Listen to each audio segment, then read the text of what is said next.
me tocó hoy presentarles a la persona que nos va a animar este día, ¿verdad? Y que nos va a dar todo lo que el Señor nos trae, el mensaje que nos trae para este año, para iniciar nuestro año, ¿verdad? Así es de que vamos a empezar el año con una bendición, ¿verdad? Así es de que me toca introducir aquí al Padre Luis Alberto Tirado, ¿verdad? Que viene desde Monterrey, México. Ayer me tocó ir a recogerlo.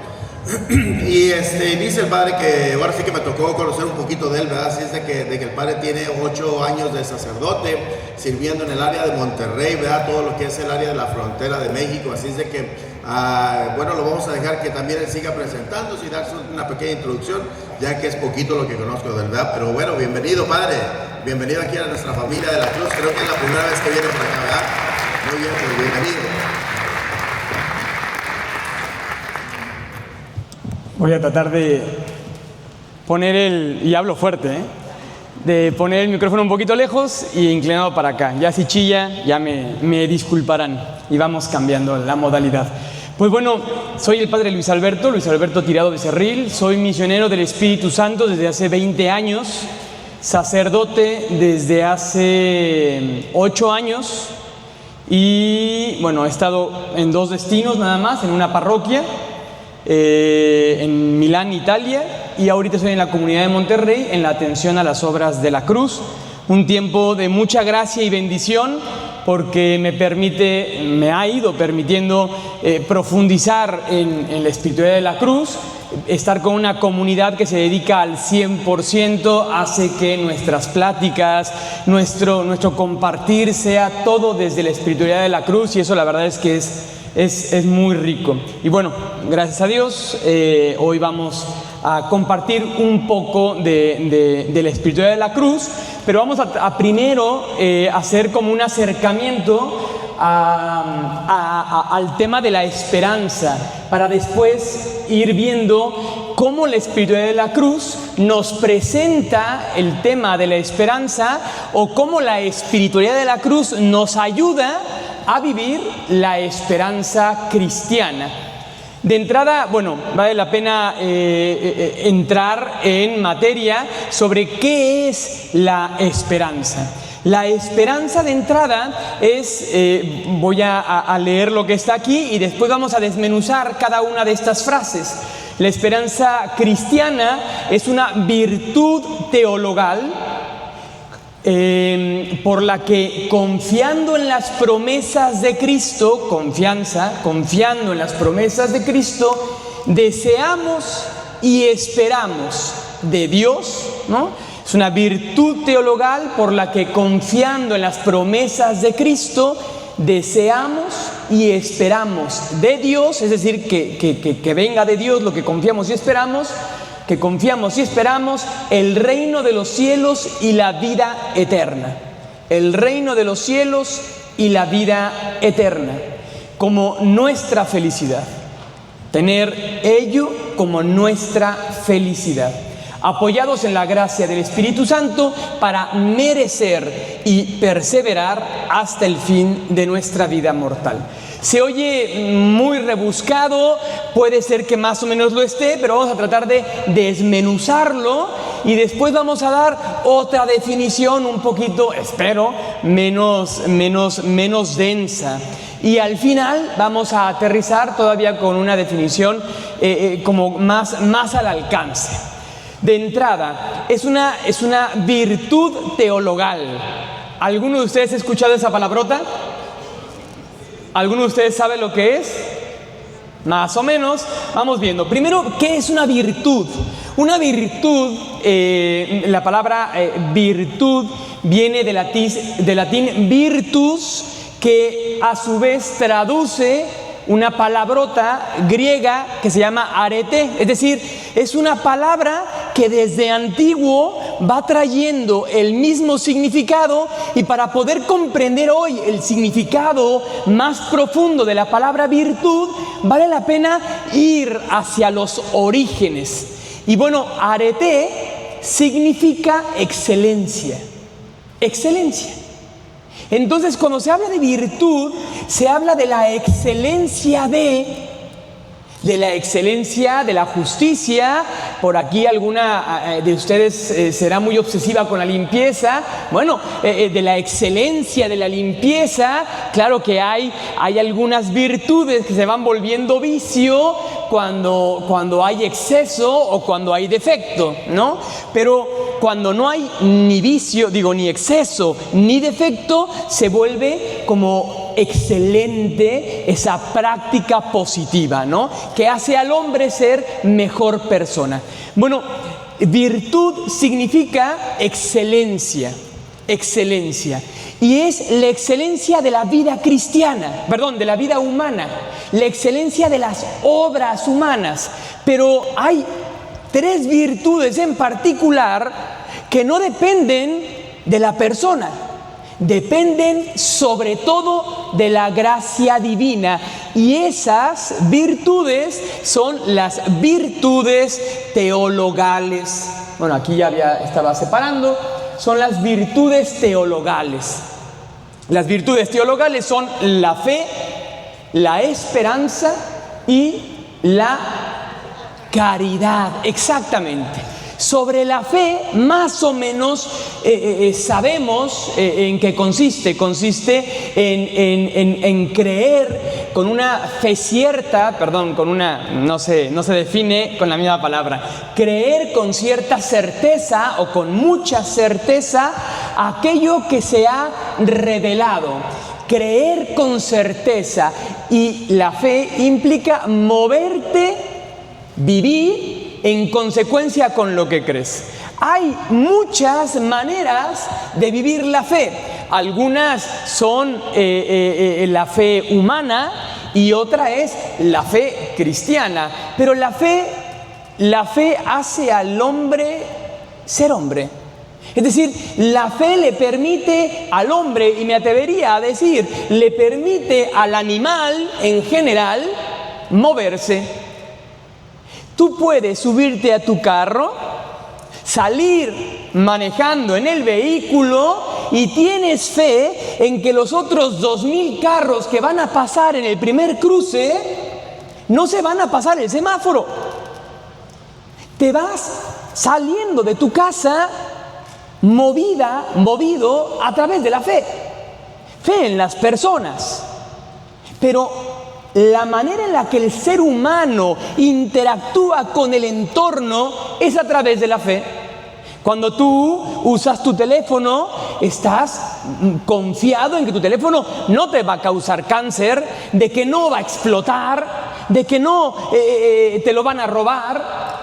Si no viviéramos en la fe, es decir, en la creencia cierta de que mi teléfono no va a explotar, no podría tenerlo conmigo, porque viviría continuamente en una angustia. Si no, es que lo tengo lejos, porque entonces se vuelve la vida pesada. Y digo la vida porque es el teléfono, y es el carro, y es el camión, y son los impuestos, y tomas agua porque tienes fe en que alguien la purificó antes de mandarla por la tubería. Y si vas a un río y tomas agua del río, tomas agua porque tienes fe en que nadie la contaminó arriba, o de que no está contaminada por cuestiones naturales. Es decir, el ser humano se mueve porque tiene la creencia firme de que puede salir adelante, de que puede seguir adelante. El hombre en general, más bien el ser humano y también los animales, se mueven por fe.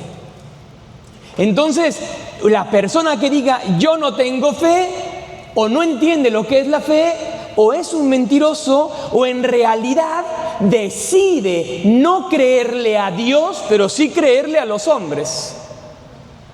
Pero el ser humano vive la vida por fe. Pero hay una fe que es diferente, que es la fe teologal, como virtud teologal. Esta fe hace que el ser humano le crea al Creador. Y en realidad, la fe en Dios es muchísimo más racional que el ateísmo.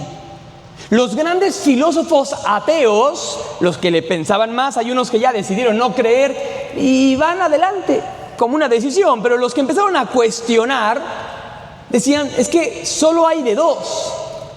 O hay un Dios creador que todo lo ha ordenado en esta perfección, o todo es un absurdo.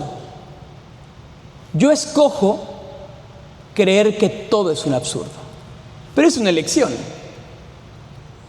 Y sin embargo, las pruebas dicen lo contrario, porque no todo es caótico, no todo es un absurdo. Hay un orden rector que está en la naturaleza, que está en los astros, que está en cada célula. Hay un orden, hay una armonía, hay un código que guía los pasos de cada célula del animal más insignificante de la Tierra. Hay una armonía que le permite a la Tierra girar el tiempo necesario alrededor del Sol y que le permite a la Tierra tener la Luna que gira de la manera precisa que han hecho posible la vida. Hay quien dice, no, seguramente la vida surgió porque se juntaron ahí algunos elementos, ahí en una especie de charquito, se juntaron algunas enzimas y surgió la vida. Sinceramente, si nos ponemos a racionalizar la situación, es más ridículo pensar que se juntaron unas enzimas ahí en un charquito y de repente ¡pum!, surgió la vida, a pensar con certeza que hay una inteligencia que ha unido la enzima A con la enzima B, con la enzima C, para hacer la primera chispa de vida. Porque si nos vamos a lo que existe, a la grandeza y a la belleza de todo lo que existe, bueno, cada célula de cada ser viviente es totalmente diferente a la de otros seres vivientes. Y sin embargo, las células saben comportarse, salvo algunas irregularidades que son anómalas, es decir, que no es lo ordinario, que hablan de un problema en el organismo. Cada célula sabe organizarse con otras células, reproducirse de la manera precisa para poder crear un tejido que unido a otros tejidos crean un órgano, que unido a otros órganos crean un sistema digestivo, sistema respiratorio, que unido a otros sistemas crean un cuerpo de una lagartija. Y hay un sistema igual o más complejo para el animal que está enfrente. Y para el que está enfrente,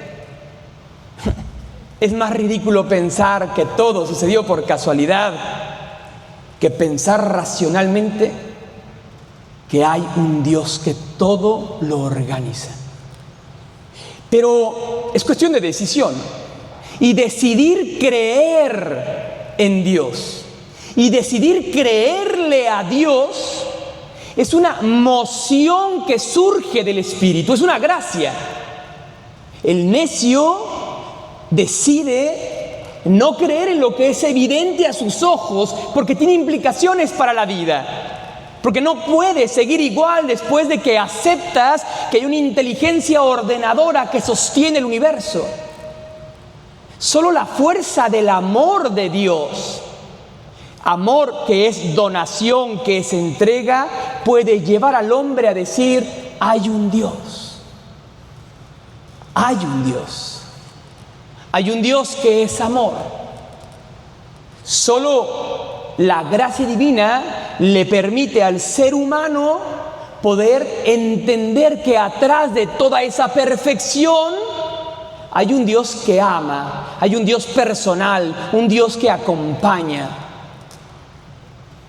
Pues bueno, esta es la fe. Sí, implica la correspondencia humana, pero también implica y sobre todo y se funda en la chispa, en la gracia divina, en ese don gratuito que Dios da para poder quitar el velo de los ojos y contemplar al Creador que se revela en cada elemento de la creación. Fe. Caridad más o menos sabemos qué es. Lo relacionamos con el amor, claro. Sin embargo, hoy por hoy a todo le llamamos amor. I love you, that computer, ¿no? Amo la computadora, amo a mi perro, amo mis anteojos, no sabes. A todo le llamamos amor. Amo a los hijos, amo al amigo, amo la lluvia, amo las monedas de no sé qué porque son muy prácticas. A todo le podemos llamar amor. Y entonces se vuelve un poco complicado entender qué es la caridad. Pues bueno, la caridad es también una gracia divina. Es decir, es participar del amor que existe en Dios y que implica salir de ti, salir de sí mismo. Implica buscar el bien del otro. Ese es Dios. Dios que engendra, el Padre que engendra al Verbo, sale de sí y lo engendra, lo reengendra continuamente. El Verbo que ama al Padre y que busca su gloria, y en este ir y venir, el Espíritu Santo que surge de este salir de Dios. Este Espíritu Santo que es donado a la iglesia en la cruz y en Pentecostés, que es el mismo Espíritu que aleteaba sobre las aguas. El amor de Dios aleteaba sobre las aguas en el momento de la creación. Pues bueno, el comprender, el participar de esa experiencia que no depende de si siento mariposas en el estómago y es que cuando la veo, ¡ay, qué hermoso es! Eso lo puede vivir cualquier persona, creyente o no creyente, atea o no atea, en pecado gravísimo o en gracia. Y cuando se vive, qué bonito si te lleva a vivir de acuerdo a la voluntad de Dios, si te lleva a ser humano. Qué feo, ay de ti, si te lleva a ser más animal y menos humano. Pero el amor de Dios, repito, consiste en salir de ti. Es ese entregar la vida para que otros tengan vida. Y en el bautismo se nos ha dado toda la fuerza y el poder para poder amar con ese amor que no es nuestro, es el amor de Dios. Es otra gracia, otra virtud. Ahora hay que acogerla y hay que trabajar la caridad. Caridad no implica dar dinero al necesitado. O sea, no consiste en dar dinero al necesitado. Dar dinero al necesitado es una forma de caridad. Pero hay muchísimas. Cada vez que tú eres capaz de negarte a ti mismo, de negar lo que tú quieres, de negar tu ego para poder buscar el bien del otro, ya es en parte o plenamente caridad. Y finalmente está la esperanza. La esperanza, como los otros virtudes se reciben en el bautismo, sigue siendo un don de Dios que le permite a los hombres vivir como hijos de Dios. La esperanza, junto con la fe y la caridad, tiene como origen, es decir, Dios, Él es el que lo da, pero también es el motivo de las tres virtudes, es decir, lo que me mueve a hacer, a actuar desde la esperanza, desde la fe, desde la caridad auténtica, es Dios mismo. Y también el objeto, es decir, lo que se busca alcanzar, sigue siendo Dios mismo, uno y trino. Y dispone a los cristianos a la vida eterna, a tener una relación con la Trinidad. Fe, esperanza y caridad. La esperanza es una fuerza que me permite confiar en Dios y confiar en el Dios que me ha sido revelado a través de Cristo. Y aquí ya estamos tocando los elementos propios que decíamos de manera dominguera en la primera definición. Es decir, decíamos al inicio, es una virtud teologal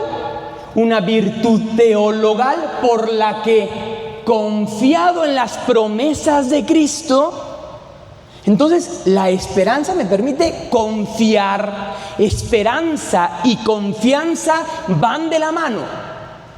La esperanza consiste en confiar en aquel que ha dado su vida por mí. Consiste en confiar en aquel que me ha amado para hacerse hombre y morir por mí y darme vida y destruir a la muerte.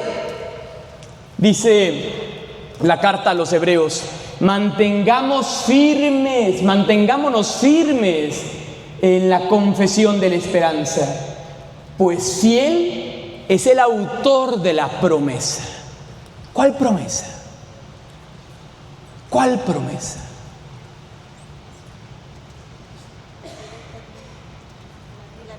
La vida eterna, la salvación, el reino de Dios, todos esos elementos están aquí presentes. Justamente, el Señor dice, en verdad les digo. Es decir, la palabra de Dios ha sido dirigida a nosotros a través de Jesucristo. ¿Cuál es la promesa? Aquí tenemos algunos. Yo soy el camino, la verdad y la vida. La esperanza consiste en confiar en que aquel que destruyó a la muerte, en verdad es el camino, la verdad y la vida. Aquel que murió crucificado es el pan de vida, y el que coma de este pan vivirá para siempre. Cree en la palabra de Cristo que dice, yo soy la luz del mundo, yo soy la resurrección y la vida. El que venga a mí, aunque muera, vivirá. Yo soy la puerta del redil, y en la casa de mi Padre hay muchas habitaciones. Después de ir, prepararé un lugar para ustedes y volveré para tomarlos, para llevarlos conmigo. Y esto es solo una probadita. La esperanza consiste en confiar en que esto es verdadero. Y ya confiar en que esto es verdadero empieza a definir nuestras acciones. Por eso es sumamente necesario fortalecer la esperanza. Porque podemos vivir por la vida haciendo caridad, ¿no? Dando despensa a los pobres, visitando a 2, 3 enfermos. Ahí ya estoy saliendo, ya estoy cumpliendo. Puedo creer en Dios. Los demonios creen en Dios.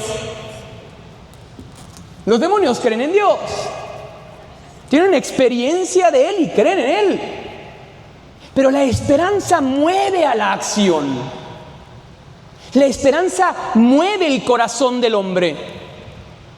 Yo creo que en la iglesia, más que una crisis de fe, hay una crisis de esperanza. Con razón, el Papa Francisco quiso dedicar este año jubilar a la esperanza, porque si no se cultiva la esperanza, se asesina la fe. Y por último, la caridad. El cristiano caminó por mucho tiempo o ha ido caminando en la fe, creo en Dios, en la caridad.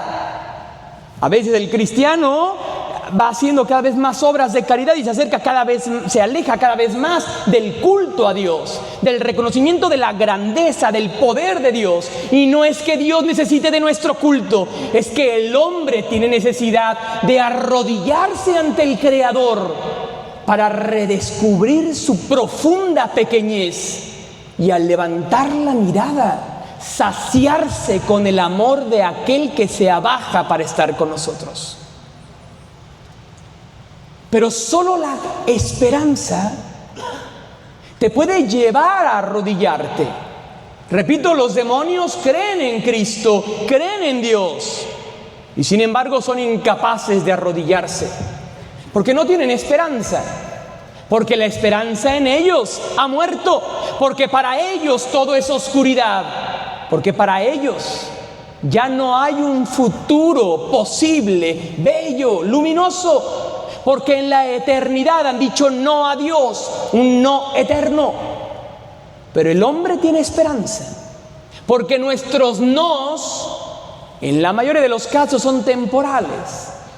Y en su providencia, ese Dios que es amor, nos regaló el tiempo para poder aprender en el tiempo y el espacio a desdecir nuestros nos, para poder aprender a decir sí. ¿Y cómo se aprende a decir sí? Contemplando el supremo sí, que es el de Dios, que te dice sí, siempre sí, aquí estoy, sí, te perdono, sí, te amo. La esperanza se va cultivando justamente en ese profundizar en el sí de Dios, en los sís de Dios. Al final de las charlas hablaremos un poquito sobre eso. Pues bueno, decíamos que es una virtud teologal por la que, confiado en las promesas de Cristo, deseamos y esperamos de Dios, que ya poníamos más o menos las promesas que Dios ha dado, algunas de las que ha dado, porque todo lo que ha revelado Cristo habla de la grandeza y de la misión y del destino del hombre recreado, reengendrado, el hombre que ha sido transformado con Cristo, por Cristo y en Cristo en Hijo de Dios. Deseamos y esperamos de Dios. Ese de Dios implica que es Dios el que va a hacer la obra. Yo tengo que corresponder, pero es Él quien puede. Y esto también fortalece la esperanza, porque si nos vamos a la prueba de nuestra respuesta, la prueba indica que somos profundamente incapaces de corresponder al amor de Dios.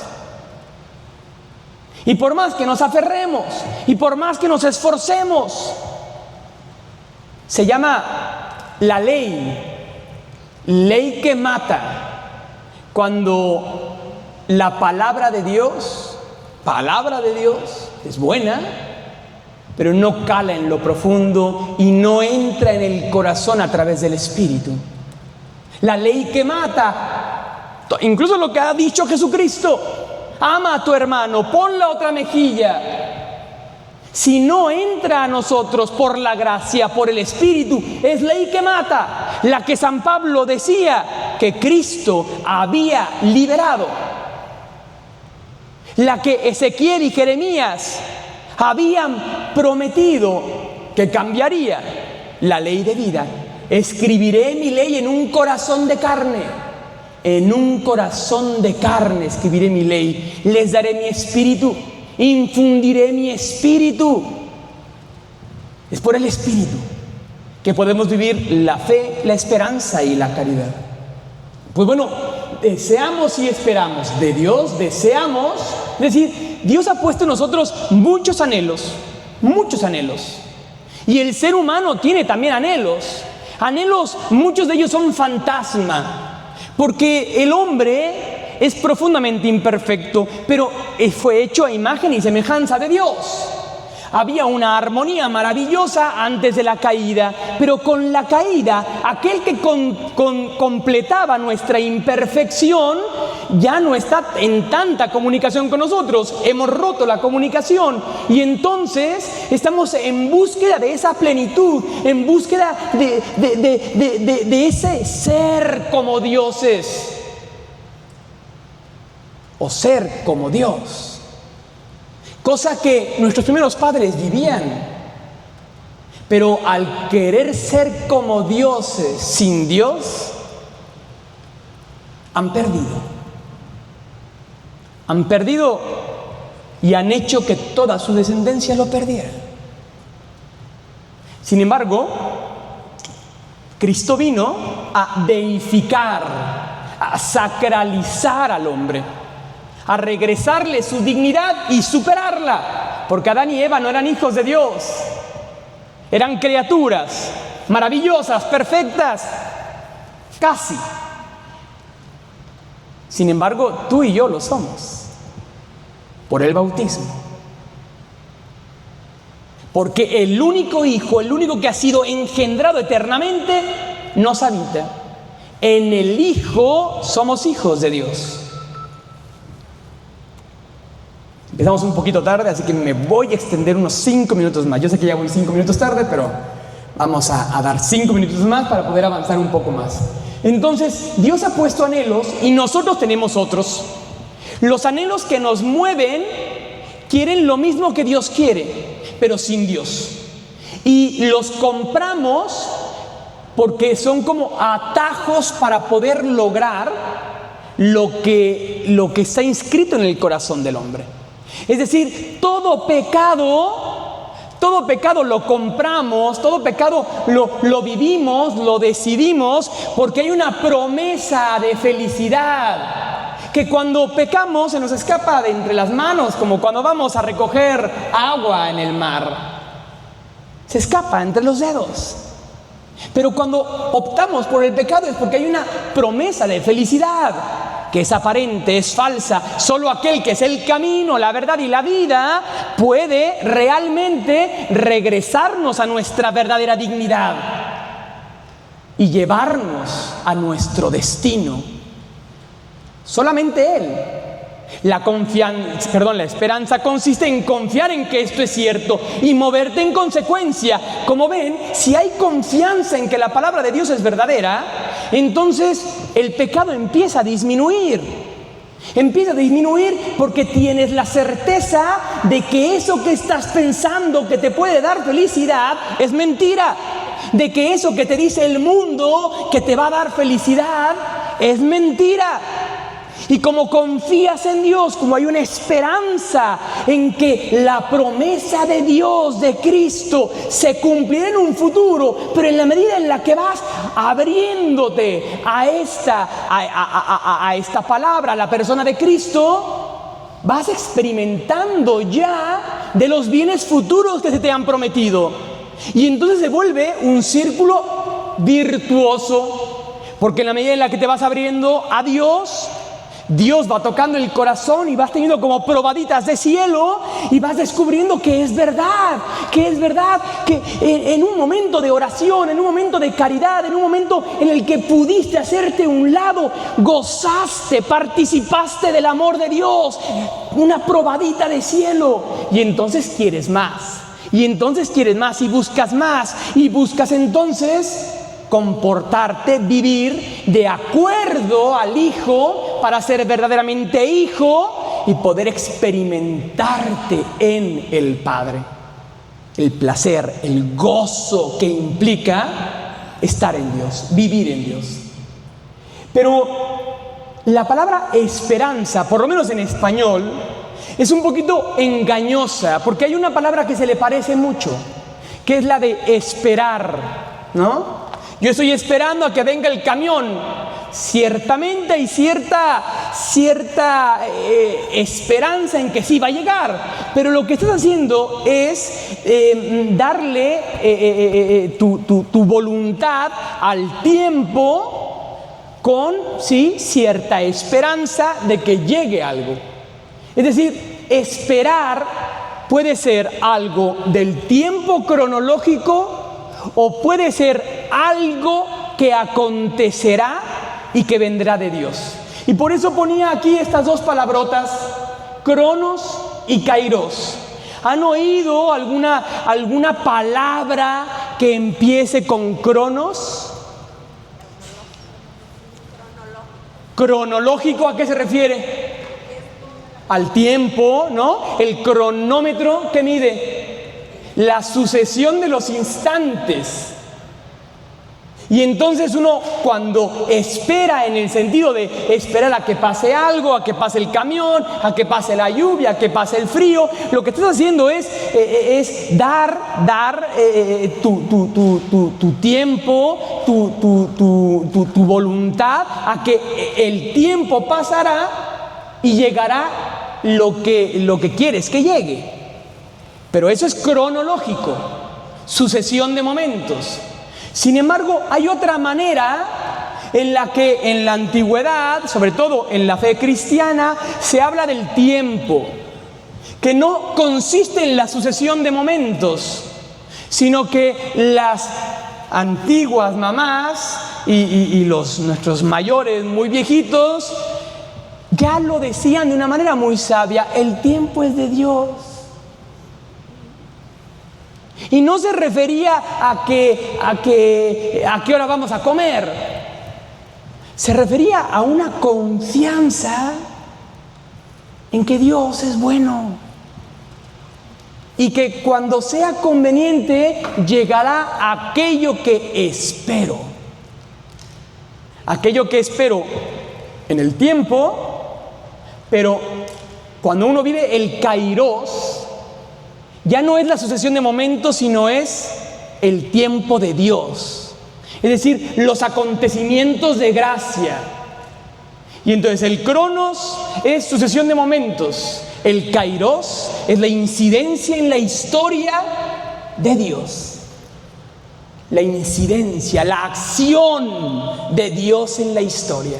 La esperanza tiene que ver no con esperar cronológicamente a que algo pase, sino a confiar en que el tiempo de Dios es perfecto y que Dios obrará cuando tenga que obrar. Pero es que estamos en el peor momento de la historia. Ay, los jóvenes son terribles, se han alejado de Dios, las iglesias se están vaciando, qué cosa más fea, la guerra. Vayamos a hace 100 años y hace 500 años. Vayamos a leer la descripción que hacía Aristóteles. ¿Han oído hablar de Aristóteles? Aristóteles es un escritor, un filósofo que vivió 300 años antes de Cristo en la cultura griega. No, cuando habla de los jóvenes, hagan de cuenta que se lo copió a un analista de la realidad de hoy. Los jóvenes de hoy ya no se comprometen. Los jóvenes de hoy buscan el placer de todas formas. Los jóvenes de hoy, eso consiste en voltear atrás para poder darnos cuenta que el hoy tiene sus cosas negativas, pero que el Señor de la historia ya venció. Y el Señor de la historia vencerá en los nos, en las dificultades, en lo que no nos gusta del presente. La esperanza consiste en confiar en que el capitán del barco de la humanidad es Cristo y nos llevará a puerto. Vamos a cerrar aquí este momento. Si tienen alguna preguntita, ahí escríbanla y cuando regresemos podemos empezar con las preguntitas. ¿Les parece bien? Hasta aquí, ¿sí me he dado a entender? ¿Todo claro? Si no, apúntenlo y de regreso vamos viendo. Bendiciones. ¿Cuánto tiempo tenemos? ¿15 minutos? Sí, 15 minutos.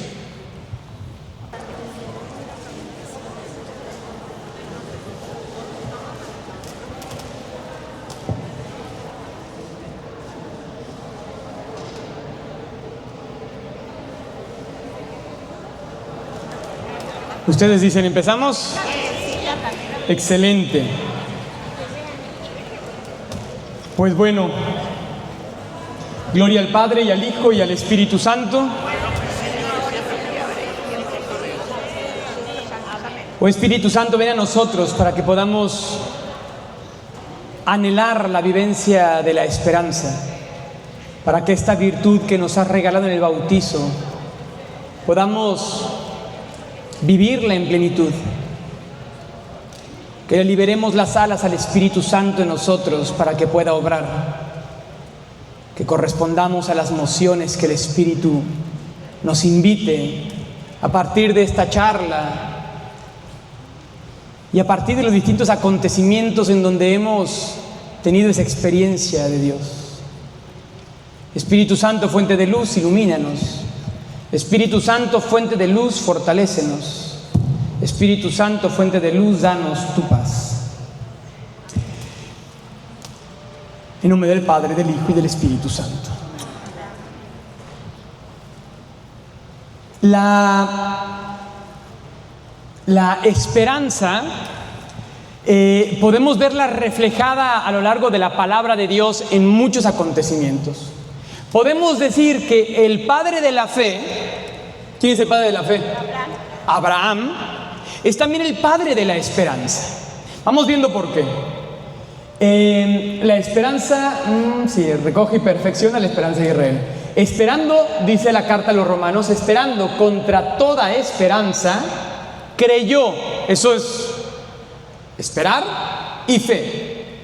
Creyó y fue hecho padre de muchas naciones. Es decir, le creyó a Dios, creyó en la promesa de Dios, es fe, le creo a. Sin embargo, a pesar de que todo era adverso y a pesar de que las pruebas parecían que era imposible por primera vez que su esposa concibiera un hijo, sin embargo, le creyó a Dios y esperó. Es decir, confió en que la palabra de Dios acontecería. Confió en que Dios es fiel. Contra toda prueba, contra toda esperanza, primera vez cuando su mujer se embaraza. Ella no creyó. Ella, ¿se acuerdan que se empezó a reír? Dice, ay, sí, cómo no, ¿no? Segundo momento, cuando Dios le pide sacrificar a su hijo. Si él le da como la garantía de las promesas, sin embargo, confió en Dios. No tiene sentido. No tiene sentido que me quites aquello que puede hacer posible que yo sea el padre de numerosas naciones. Sin embargo, va confiando. No voy a profundizar en eso, pero se los dejo así como de una gotita. Abraham sí sacrificó a su hijo. Sí sacrificó a su hijo. Porque lo vio con los ojos de Dios. Porque lo vio desde Dios. Porque confiando en Dios, introduce a su hijo en la atmósfera de lo sagrado. Sacrum facere, hacer sagrado. Abraham no entendía y pensó que Dios le pedía matar a su hijo, porque Abraham había bajado la mirada de contemplar al Creador, de hablar con el Creador, con la Trinidad incluso, y creer en la Trinidad. Baja la mirada y comienza a creer en su hijo y en lo que a través de su hijo podía hacer. Y entonces Dios le dice, sacrifícame a tu hijo. Y hay una lucha interior en la concepción de Abraham, que no entendía lo que era el sacrificio. Dice, es que entonces tengo que matarlo. Y es una lucha interior, lo lleva. Sin embargo, confía, Dios proveerá. Y la vivencia de la esperanza lo capacita para poder vivir el auténtico sacrificio. Ya su hijo no había usurpado el lugar de Dios. A su hijo, Abraham, le había dado su justo lugar. Siempre Dios primero, siempre Dios después, y con Dios, por Dios y en Dios, cualquier otra relación. Si Dios te pide, sacrifícame a tu hijo, ¿tú qué harías? ¿Tú qué harías? Abraham confió. Dios proveerá. Y Dios le ofreció un cordero para significar en el cordero el sacrificio que había hecho. A su hijo lo había puesto en su justo lugar en su corazón. Continuemos. Decíamos que se espera, vamos a recorrer el caminito, es la virtud teologal por la que, confiado en las promesas de Cristo, deseamos y esperamos que venga de Dios el reino, como ya alguna de ustedes decía, el reino de los cielos y la vida eterna como felicidad. Esto es importante porque alguno de ustedes decía, ¿qué esperamos? ¿Cuál es la promesa? ¿El cielo? Sí y no. Es decir, es la vida eterna, claro, pero la vida eterna no comienza el día que te mueras. La vida eterna comienza en el hoy de la historia. Hoy comienza tu eternidad en Dios o en la eterna soledad, contemplando cara a cara el rostro con Dios. Hoy comienza si lo decides, si crees que Dios proveerá. Hoy puedes comenzar a contemplar el rostro de Dios y dejarte tocar por el cielo, dejarte tocar por Dios. O puedes decidir contemplar tu ombligo, tu pelusa y tu nada. Hoy puedes decidir. Hoy. De tal suerte que, claro, la promesa de Dios es el cielo, sí, pero el cielo que comienza a gustarse en la medida en la que se va teniendo una relación con aquel que hace del cielo el cielo, es decir, con Dios. Y esta relación se basa en la esperanza, porque se funda en la confianza. Es confiar en Dios. Si no, no hay relación con Dios. ¿Podrás darle culto a aquel en quien crees? Sí. Pero si no confías en Él, no hay esperanza y por lo tanto no hay una relación. Podrá haber una relación de comercio. Le hago para que Él me haga, ¿no? Le hago sus misitas a que Él me ayude en el trabajo. Le hago los rosarios a la Virgencita para que mi hijo deje de hacer esto o haga lo otro. Comercio. Pero no una relación de intimidad y de amor que sacie el corazón humano. Y que a gotitas nos dan a probar del cielo. Y el corazón, cada vez que tiene esa experiencia, se ensancha. A veces medio se desgarra y se deforma, sí. Sin embargo, se hace más grande porque empiezas a participar de un amor que no es el tuyo. Es el amor de Dios. El reino de los cielos es el aquí y el ahora que se hará eterno. Y el reino de los cielos empieza a construirse en aquí. Dios nos lo da, por eso poníamos recibir de Él, de Dios, el reino de los cielos.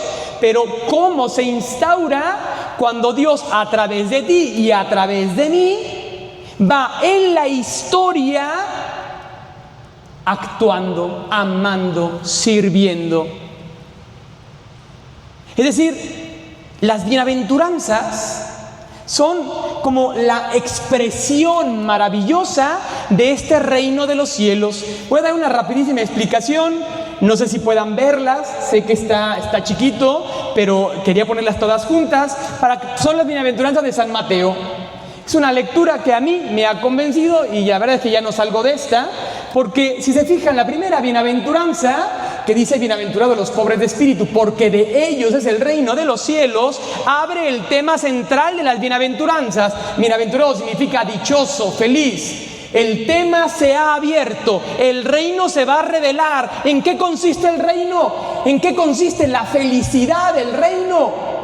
Primero, en tener esa apertura, confianza, esa pobreza de espíritu, ese abandono en Dios, para poder gozar del reino. Hoy, diría un presidente de un país no tan lejano.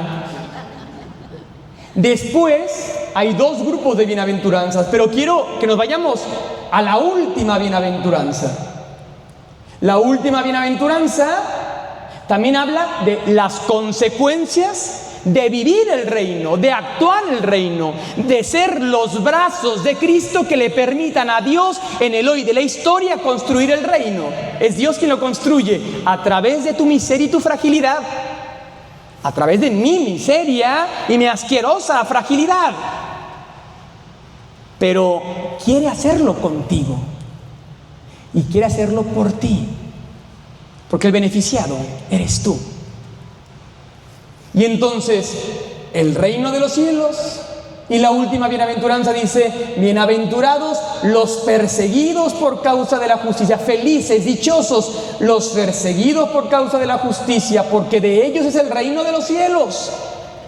Es decir, las otras 6 bienaventuranzas consisten en el reino.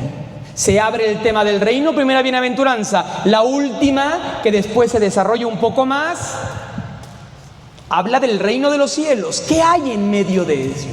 2 grupos de bienaventuranzas. Bienaventurados. Primero, el primer grupo es una promesa de liberación. Una promesa donde llegará felicidad, donde llegará la solución, llegará el consuelo a algo que no es querido por Dios. El segundo grupo consiste en las acciones que hacen los que sí son de Dios, los que son cristianos, los que están ya conscientemente permitiéndole a Dios construir el reino a través de sus palabras, sus silencios, sus obras. Y entonces las primeras 3 dicen: bienaventurados los mansos, humildes, sometidos, porque poseerán en herencia la tierra. Es decir, los que están siendo sometidos tendrán una recompensa, se alegrarán, serán felices, habrá felicidad también para ellos que están sufriendo. Bienaventurados los que sufren, los que están afligidos, porque ellos serán consolados. Bienaventurados los que tienen hambre y sed de justicia, porque serán saciados. ¿Cuándo? ¿Cuando mueran? También, si su llanto, su hambre de justicia y su sometimiento la viven con Dios. Si no, se perpetuará el sufrimiento aquí. Como dicen en México: pobre del pobre que al cielo no va. Chilaquiles aquí y enchiladas allá. Si viven eso con Cristo, entonces sí, heredarán la tierra, serán consolados, serán saciados. ¿Por quiénes? Por Cristo, a través de aquellos que, teniendo una experiencia y una relación con Dios, son misericordiosos, son limpios de corazón y trabajan por la paz. Este segundo grupo son el grupo de aquellos que han tomado conciencia, que le creen a Dios y que le permiten a Dios actuar en el hoy de la historia. Y entonces el grupo de los sometidos, de los mansos, de los afligidos, de los que sufren, de los que tienen hambre, sed de justicia, contemplarán a Dios, contemplarán a Cristo en el rostro de aquel desconocido que se acerca a ellos para darles vida. Descubrirán a Cristo a través de tus palabras, de tus obras. ¿Quién puede hacer eso? Humanamente es imposible, pero Dios puede en nosotros. Él puede. Y entonces, aquellos que asuman su cristianismo, que confíen en Dios, alcanzarán misericordia de sus propias fragilidades.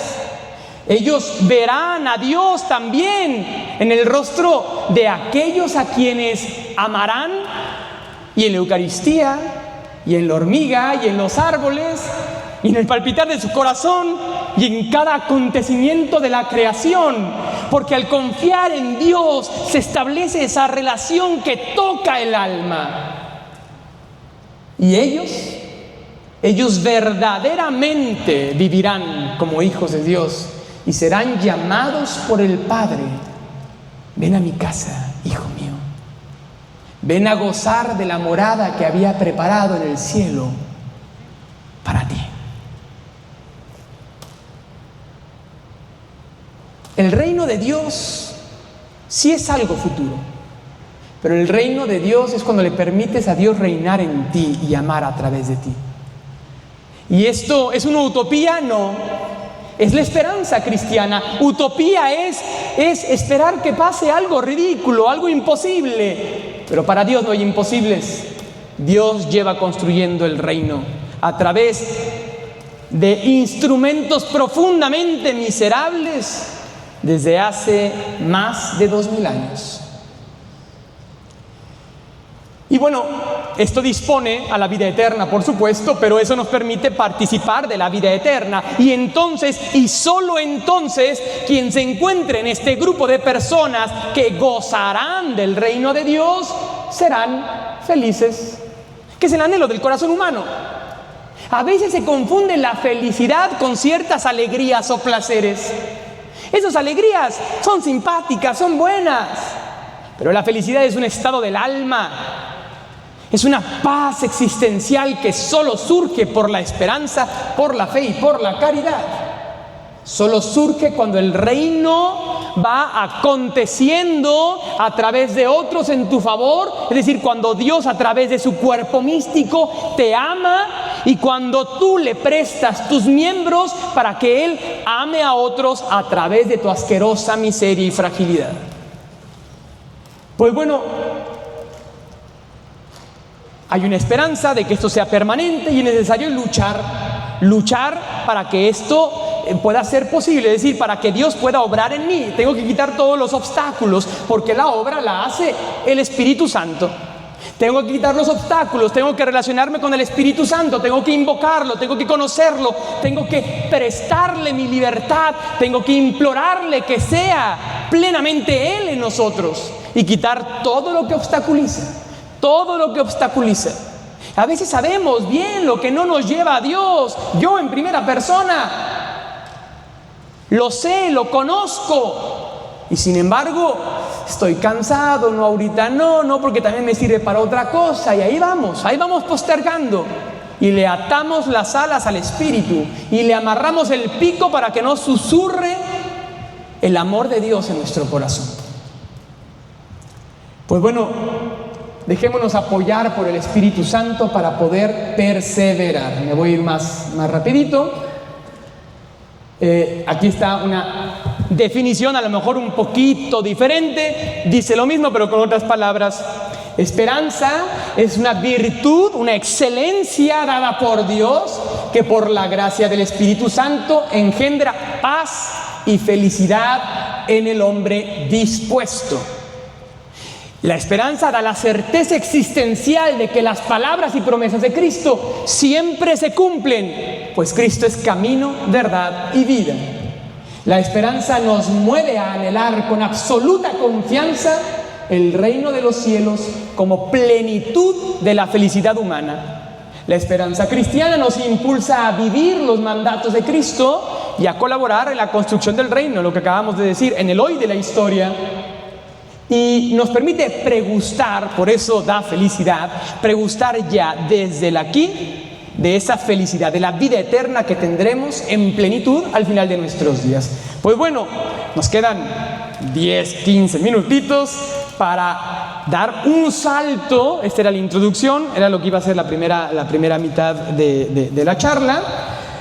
Pero es que en la espiritualidad de la cruz, todo lo que acabamos de decir se expresa de una manera extraordinaria, aunque probablemente nuestra madre espiritual no siempre tuvo claridad de eso. Es decir, ella se prestó a lo que el Espíritu le estaba suscitando y el Espíritu fue obrando. Recordemos aquellos textos donde Conchita misma le dice: yo no entiendo esto, Señor, y se lo explica de una manera y de otra. Y dice: mira, tú escribe que ya otros entenderán, ¿no? Pues bueno, así nos pasa. Hay una señora allá donde yo sirvo que de repente se angustia mucho, creo que un poquito menos ya, que en un retiro dice: es que no me acuerdo de nada de lo que dijo, padre, es que no se me queda. Y le digo: ya, libérate de quererte aprender todo lo que dice el padre o la que da el taller. Ábrete a la gracia. Date cuenta cómo el Señor ya ha ido haciendo maravillas. Podrás no entender el cómo, pero date cuenta cómo el Señor va tocando tu alma y tu corazón, y goza y disfruta y bendice su santo nombre, y préstate para que Él haga con tu nada su todo. Pues bueno, en la espiritualidad de la cruz se contempla al Dios trino, no lejano, al Dios trino que abraza, que envuelve a la humanidad entera, que se sumerge en la humanidad, que la ilumina, que la rescata, que la limpia. La misma cruz del apostolado es como la expresión más bella de la esperanza cristiana, es decir, de la certeza del triunfo de Dios por encima de toda miseria humana. En síntesis, esa es la esperanza cristiana, la certeza de que Dios ha destruido la omnipotencia del pecado sobre mí y sobre cualquier otro.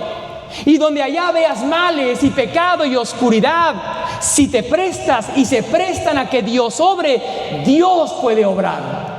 Eso vemos en la cruz del apostolado. Vemos la cruz de madera que está ahí, que sola espanta, que sola es símbolo de muerte, que tiene astillas, que es dura, que es fría. En la cruz sola hay solo muerte. Es la humanidad, es el símbolo de la humanidad. El hombre sin Dios es un despropósito. El hombre sin Dios no tiene sentido. Se vuelve un miserable coleccionista de experiencias que, tristemente, mientras más experiencias va teniendo, menos se logra saciar de las experiencias que vendrán enfrente.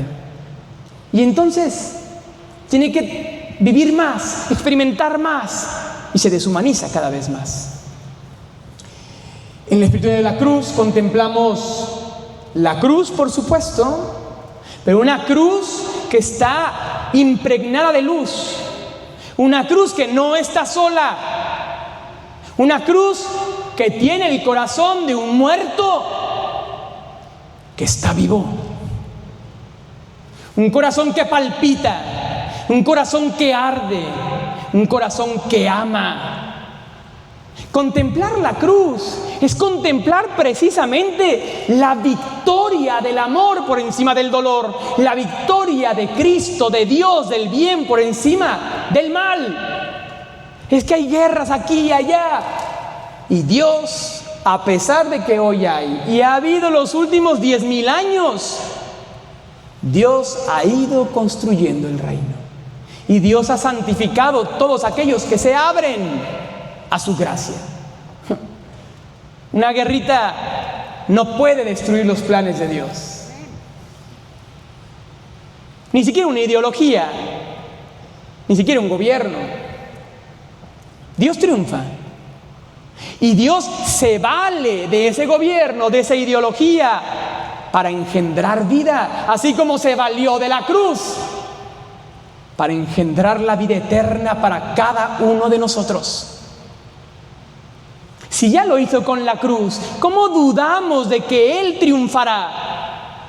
Y si creemos que triunfará, entonces regresemos tres diapositivas para entonces vivir en función del reino, vivir en función de Cristo, dejar de vivir mendigando amores, dejar de vivir anhelando solamente lo que se puede tocar. Anhelemos el triunfo de Cristo, y vivamos en función de ello.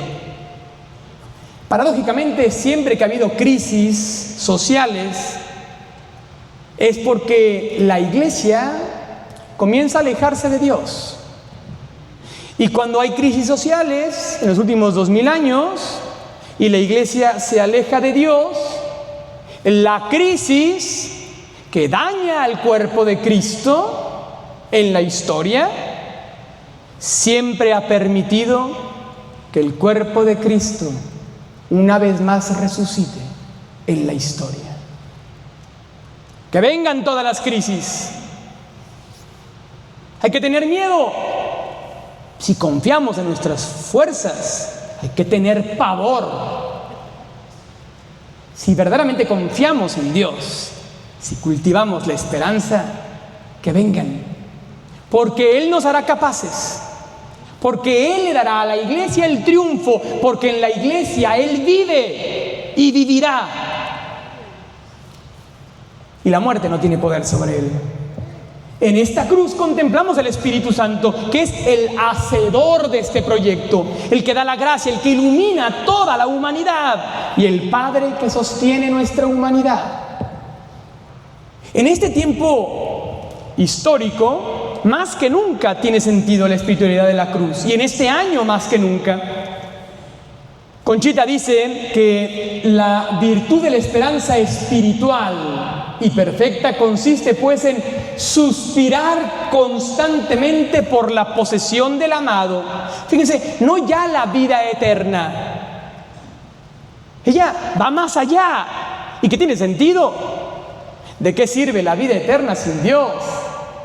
Es Dios. Los grandes santos, una Santa Teresita, los grandes santos caen como en una especie de incongruencia, pero que se entiende, porque en la hipótesis de que hubiese más gloria en Dios, de que se le diera más gloria a Dios, de que fuera más grato a Dios la propia condenación, ellos se ofrecen para que, si así se agrada el corazón de Dios, están dispuestos, porque ya no es la vida eterna, es Dios mismo. Hay una incongruencia, porque Dios quiere que todos los hombres se salven y lleguen al conocimiento de la verdad, pero habla de ese despegarse del propio querer, no como yo, sino como tú. ¿Lo han oído eso? No cuando yo, sino cuando tú. No donde yo, sino donde tú. Y esto es posible cuando nos damos cuenta que el Espíritu Santo nos asiste, que nuestra vida está en las manos de Dios. Pero tengo cáncer, bendito sea Dios. Bendito sea Dios, porque a Dios no se le escapa nada de tu vida. Y si con Él vives el cáncer, a lo mejor serás esa pieza que falta en el hoy de la historia para que la pasión de Cristo dé vida a la iglesia. Que se murió mi papá, que se murió mi hijo, que estoy sola, que estoy solo. Si estás con Cristo, nunca estás solo. Si se murió en Cristo, no está muerto, vive. Si se murió sin Cristo, es el tiempo de darte cuenta de emprender el camino de vida con Cristo y de vivir en función de que todos lo conozcan. Porque si un ser querido se murió sin Dios, al final no sabemos el juicio divino. Pero si todo apunta a que murió sin Dios, ¿cómo vas a permitir que otro se muera sin Dios? Y entonces eso te lleva a moverte en la acción, como Conchita, cuando tiene esa predicación, esos ejercicios espirituales, donde Dios toca su corazón y tiene que ir a Jesús María, porque el amor de Dios es más grande en ella que su propia capacidad e incapacidad, le pide a su hermano que le permita dar ejercicios espirituales y se pone a dar ejercicios espirituales ella misma, por la fuerza de Dios. La espiritualidad de la cruz nos lleva al núcleo mismo de la Trinidad, y al participar y al gozar y al experimentar y al creer y al confiar en esta obra de salvación nos lleva a la acción. Dice Conchita más adelante, aquí mismo dice: la virtud de la esperanza espiritual perfecta consiste pues en suspirar constantemente por la posesión del amado, no por el bien propio, sino por la gloria de Dios, trabajando prácticamente para darle gloria, a lo que decíamos el reino, tomando y abrazando el camino de la cruz, del apostolado, ponerte en las manos del Padre, aprender a amar con el corazón de Cristo, movido por el Espíritu Santo, porque sin Él no se puede. Es la definición que dimos de esperanza, es la definición de la espiritualidad de la cruz. A este propósito me dijo Jesús: como yo soy tu esperanza, también soy tu camino. Yo soy tu esperanza. ¿Qué es la esperanza? La esperanza es Cristo. Cristo es nuestra esperanza. Su persona, su doctrina, sus promesas. Porque murió por ti y por mí en la cruz. Porque destruyó la muerte y el pecado en la cruz. Destruyó su omnipotencia. Y porque así ha abierto las puertas del cielo, y porque así ha restablecido la relación de Dios con la criatura, expresado de manera maravillosa en la cruz del apostolado. La Trinidad envuelve al hombre y diviniza al hombre que vive en Dios, por Cristo, con Cristo y en Cristo. Pasó algo muy interesante, y es que en los últimos siglos, antes de la revelación de la cruz del apostolado, hubo un fenómeno curioso. Quería que más o menos lo descubriéramos juntos, pero por tiempo, porque ya vamos muy allá, voy a irlo describiendo. Ponía por aquí unas fotografías, fotografías de algunas imágenes, de algunas, digamos, pinturas de la cruz de siglos pasados, del siglo VI, del siglo XII, y me parece que la última es del siglo XVI. Y quería que viéramos qué elementos vemos. Cuando se pintaba, cuando se representaba la cruz en los primeros muchos siglos de la Iglesia, nunca se presentaba sola. Siempre había elementos, perdónenme, ya estoy en otro siglo, siempre había elementos que aludían al misterio pascual, es decir, a la muerte, claro, pero la muerte que da la vida. Aquí está el viviente, el Pantocrátor, el como hijo de hombre que se sienta a la diestra del Padre con la cruz. Sí, todo el mensaje de la cruz lleva a la glorificación de Cristo. El crucificado es el resucitado. Acá no se ve, pero aunque está representada la pasión y aunque están los discípulos y las mujeres que estaban con Jesús, acá, eso que se ve ahí, blanco, es Jesús resucitado. En Oriente, en la iconografía, Jesús no se presenta casi nunca solo en la cruz. Cuando muy austero, se presenta con el cráneo de Adán bañado en la sangre del Cordero. Es decir, el nuevo Adán que le da su sangre a la descendencia del antiguo Adán para darle vida. Todas las representaciones de la antigüedad hablaban de ese misterio completo o hablaban de ese muerte pero vida. Aquí es Cristo sacerdote, crucificado pero es sacerdote. Es aquel que unió lo humano con lo divino. Sin embargo, en los 2, 3, 4 siglos pasados, cada vez más era común como profundizar en el aspecto puramente dolorista. Es decir, Jesús así, Jesús despojado de todo y ensangrentado, que es real que pasó, pero alrededor no había nada. Y bueno, si sabemos que Cristo es el resucitado, ver esta imagen una vez, a lo mejor nos llama a contemplar la cruz, es que hermoso. Sin embargo, si todas las representaciones van siendo así, si las representaciones a lo mucho ponen a Jesús con María sufriendo y con el corazón traspasado, con las otras Marías llorando, con Juan abrazado por el dolor, y entonces se fue representando el misterio de la cruz inconscientemente, reforzando solamente o de manera mucho más fuerte la cruz con Cristo, pero un Cristo muerto. Siendo que de manera inconsciente lo que se presentaba era la muerte, el triunfo de la muerte. Una vez lo vemos y este cuadro es maravilloso, te lleva al misterio porque sabemos, pero si es hoy, mañana, 1 año, 2 años, 10 años, si toda tu vida lo que vas viendo, que es de la representación cristiana, va siendo a Cristo solamente crucificado, sí, te dicen que resucitó, pero fíjate que murió por tus pecados, sí. Y hoy todavía tenemos un poquito el insistir sobre todo en que murió. Y sí es cierto, murió, pero está vivo. Murió por tus pecados, pero destruyó el poder del pecado. De tal suerte que la cruz del apostolado se revela en un tiempo histórico donde era necesario mostrar el misterio completo. Sí, es cierto.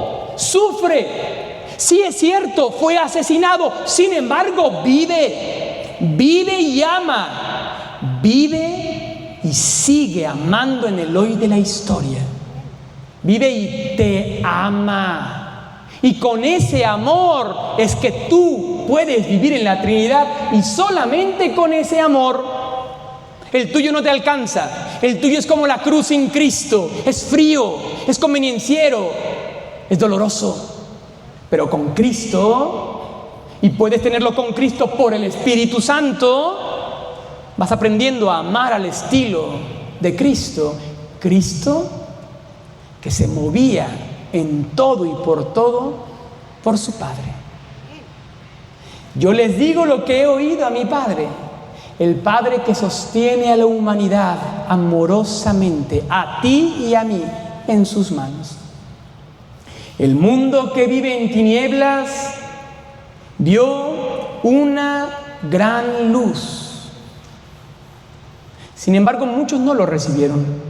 Que no nos pase así a nosotros. Hoy podemos ver muchas situaciones en tinieblas: pobreza, desigualdad, violencia. Buscaba en internet, y violencia de los niños y de las mujeres, y la de los hombres, que ya no pueden ser hombres porque son perseguidos políticamente, y la de los adolescentes, que son hostigados con ideologías o con el bullying, y la de los ancianos, porque ya no sirven para nada, y la de los niños que son asesinados en los vientres de sus madres.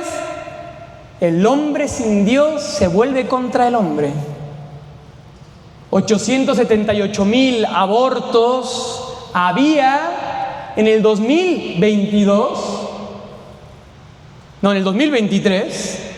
Los datos del 2024 todavía no estaban, pero por ahí de marzo decían, se subió en un 10%, imagínense. Probablemente estamos cerca del 1,000,000, solo en Estados Unidos. El genocidio más grande de la historia lo vemos ahora. Homosexualismo, sexo sin amor, pederastía, y más problemas, y más problemas. Sin embargo, es necesario, y la espiritualidad de la cruz nos ofrece la necesidad de contemplar que sí es cierto que existe eso, pero ese no es el todo. Ese no es el todo. Si tú decides permitirle al Espíritu Santo amar en ti, todos esos males ya no triunfarán. Y si tú lo compartes a otros, segundo grupo de los bienaventurados, entonces tú permitirás que otros contemplen la grandeza del Dios en la historia. Es un símbolo de esperanza la cruz del apostolado. Es el arma que nos protege en el combate espiritual, que nos procura el gozo en la prueba. La cruz del apostolado es la imagen de ese gozo en la prueba. La misma Conchita le decía a su hija Teresa, religiosa, le decía: combate, no decaigas tu fe, ejercita la virtud de la esperanza, que es la virtud que mira el cielo y que en el dolor debe acompañarnos. Si no, el dolor no tiene sentido. Solo el dolor, pero la existencia humana tiene sentido solo con la esperanza. Con la esperanza de que Dios es Dios y de que en ti va haciendo su obra. Es necesario ejercitar la esperanza, como se ejercita un músculo. Voy un poquito ya rápido y quisiera, pues para terminar con algo que pueda servir, ¿no? Ya fue bonita información, ahora vamos, ¿cómo se cultiva la esperanza? ¿Cómo se alimenta la esperanza? De entrada con el testimonio. Aguas, es el testimonio de Dios, de lo que Dios va haciendo en ti. Es acercarte al testimonio de los santos, al testimonio de tus hermanos, aquel que hace 10 años, 5 años, 3 años no creía en Dios y ahora está enamorado de Dios. Es acercarte a Él, escucharlo y deleitarte en lo que Dios va haciendo en su vida. Hay veces que le pedimos que dé testimonio a una persona y dice: es que yo era así y ahora yo soy, y entonces yo hice, y entonces yo ahora, y hago esto, y hago esto, y hago esto. Perdónenme, eso no, eso enferma al que lo dice y al que lo escucha. Si vas a dar testimonio, da testimonio de Dios, y entonces Dios hizo en mí, y entonces Dios me permitió, y entonces Dios, siempre Dios y solo Dios. Y así alimentas la esperanza en ti porque vas viendo cómo va triunfando en ti y los otros van viendo que es verdad que Dios ha vencido el poder de la muerte y del pecado. Volverte experto en los sís, me lo corrigió. Peleé 10 veces con ese sís para poner un apóstrofe y me ponía el guión. Es sís. Será experto en los sís. Me parece que culturalmente somos expertos en los nos.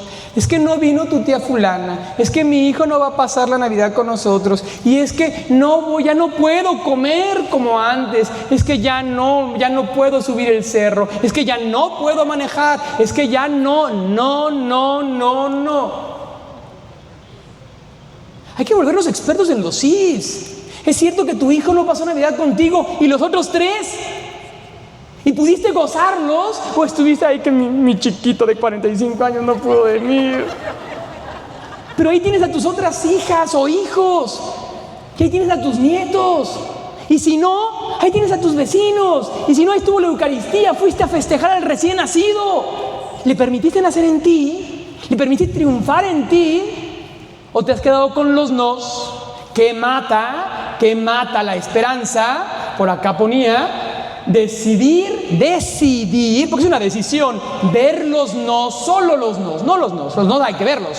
El cristianismo me parece que es la única religión que es plenamente objetiva. Abraza tu cruz, ve los nos, pero decidir ver solo los nos, eso mata la esperanza, la asesina. Es necesario decidir, ver y volverse experto en descubrir todos los sís. Es decir, ver la presencia de Dios en tu vida, en el día a día, en los que te rodean, decidir hablar de ello, decidir proclamarlo, decidir verlo, describirlo. Llega al final del día y ¿dónde viste a Dios? ¿Cómo hoy Dios te dijo que te ama? Otro elemento, abstente de la murmuración. La murmuración es semejante al no, nada más que focalizado en una persona y responsabilizando a una persona. Ay, es que siempre vienen aquí, dejan todo aquí. Y siempre es ese grupito de allá que deja todas las blancas desacomodadas y ahí tiene que estar uno acomodando. Mejor. No. Estás viendo todos los nos de tu hermana o de tu hermano. Abstente de la murmuración. La murmuración mata el alma. Aquí entre nos. Mata el alma. Si vas a decir algo objetivamente malo, te invito a que decidas decir al mismo tiempo 2 cosas buenas por una mala que veas en tu hermana o en tu hermano. Si no, no hay objetividad en ti, porque Dios es más grande que la miseria de tu hermana y ha hecho ya proceso en la fragilidad de tu hermano. Oración de abandono. Hay una oración de Charles de Foucault, no sé si la han escuchado. Padre, me pongo en tus manos, haz de mí lo que quieras, sea lo que sea, te doy gracias. Pongan así Charles de Foucault. Los misioneros tienen un canto con la letra de Charles de Foucault, precioso. Esa oración alimenta, entrena el alma para abrirse a lo que sea que venga, sabiendo que Dios es bueno, confiando en Dios. Y la práctica de las bienaventuranzas, el reino. El cómo se mata. Pues contemplar, caray, no, esto no era aquí, esto era en el cómo dar vida. Contempla la cruz, pero contempla al resucitado en la cruz, ¿no? O aquí podría estar si solamente ves muerte en cruz. Es como el ver los nos, solamente ves las cruces y no ves el corazón de Cristo, ¿no? Concentrarse en cosas muy pequeñas, muy mundanas, es decir, quiero ser el mejor en mi empresa, quiero lograr y tener un negocio, quiero ser el que corra más grande en la universidad, más rápido, quiero ser el que concentrar tu vida en eso. Mata la esperanza, porque si no lo consigues te frustras, si lo consigues, ¿después qué? Si tu vida estaba centralizada en eso, la vida pierde sentido. Y creer que se puede lograr todo lo que te propongas, esa herejía del mundo moderno, ¿no? Tú puedes lograr todo lo que te propongas. Mentira. Tú eres frágil. Nuestros primeros padres, Adán y Eva, creyeron ser como dioses. Y miren lo que le pasó a la humanidad entera gracias a su chistecito. No, más bien toma conciencia de que no puedes hacerlo todo, y que por lo mismo no te es lícito hacer todo, y que por lo mismo necesitas al quien es la verdad para que te muestre el camino, pero necesitas también para recorrer el camino con Él, porque Él puede, tú y yo no podemos. Pues bueno, aquí terminamos. Muchísimas gracias. Esperemos que dé mucho fruto. Que Dios los bendiga.